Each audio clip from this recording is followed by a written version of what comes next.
Okay, sa this video, paparinggan ko na si Jonel Labrador. Hoy, Kupalogs, huwag ka naninira sa kuya mo.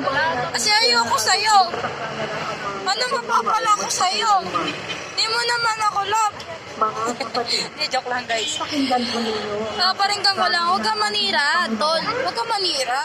ang pagtitinig ng hirap. Gusto mo lang ata masolo ko eh. Sa inyo nandun. Huwag ka lumayo. Tingnan mo, pati si Rendon Labrador lumalayo na sa akin. Naninira ka pala eh. Of my source, meron na isang tao na nagsabi sa akin na naninira ang kanyang kapatid sa kapatid para masolo daw ako at maging kaibigan. Huwag naman ganun. Pangit yung ganun. Pangit yung ganun. Huwag ganun. Grabe naman eh. Paano na lumayo siya? Paano pag lumayo na sa akin yung kuya mo?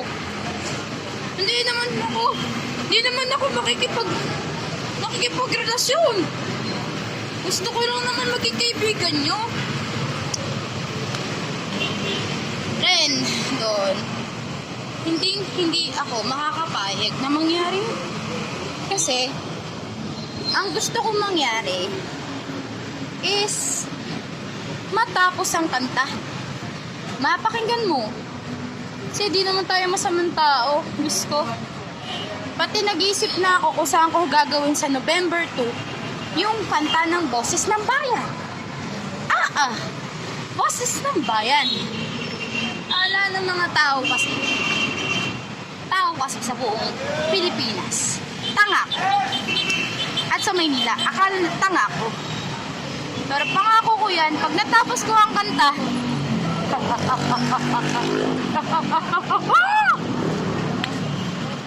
ay, nako. Ang sarap ng Christmas, ang sarap magbago.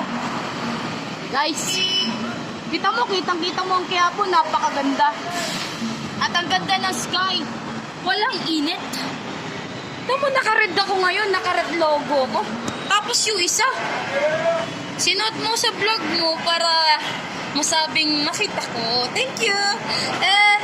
Paano naman yung isa, umiiwas. Huwag ka umiwas. Huwag ka maniwala sa mga sabi-sabi nila. Naniniwala ka naman sa mga sabi-sabi ng mga yan eh.